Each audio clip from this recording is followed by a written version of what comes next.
Vous vous souvenez de ce travail que l'on a fait en classe? Avant de passer sur cette feuille, maîtresse avait mis une voiture avec des personnages à côté et je vous avais demandé si tous les personnages pouvaient s'asseoir dans la voiture. Et vous m'aviez dit que non, parce que dans une voiture, il y a 6 places et j'avais 7 personnes.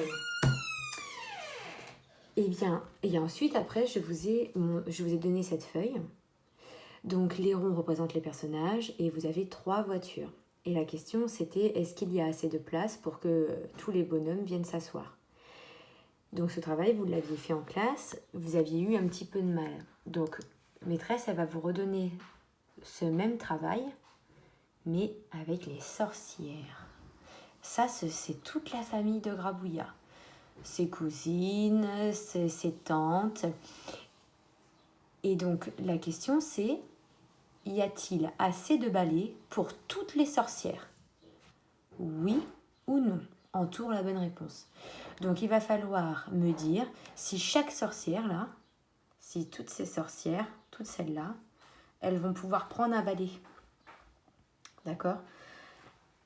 Et pour faire cet exercice et ne pas se tromper, je vous conseille, comme en classe, comme ce qu'on avait fait en classe, de faire des paquets de balais pour ne pas vous tromper. C'est-à-dire que là, c'est une voiture avec 6 sorcières, d'accord? 1, 2, 3, 4, 5, 6. Là, on a une voiture de 6 sorcières.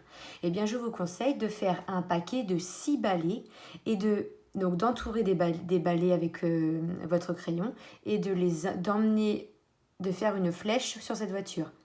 Ou alors de prendre par exemple un feutre orange, d'entourer en orange 6 balais et d'entourer la voiture des sorcières en orange. Comme ça, je sais que la voiture des sorcières orange correspond au sac de balais orange. Et vous faites comme ça pour l'autre voiture. Vous prenez par exemple du bleu, vous me faites un sac de balais qui correspond au nombre de sorcières qui sont dans la voiture. Vous faites un cercle et ensuite vous faites une flèche pour cette voiture.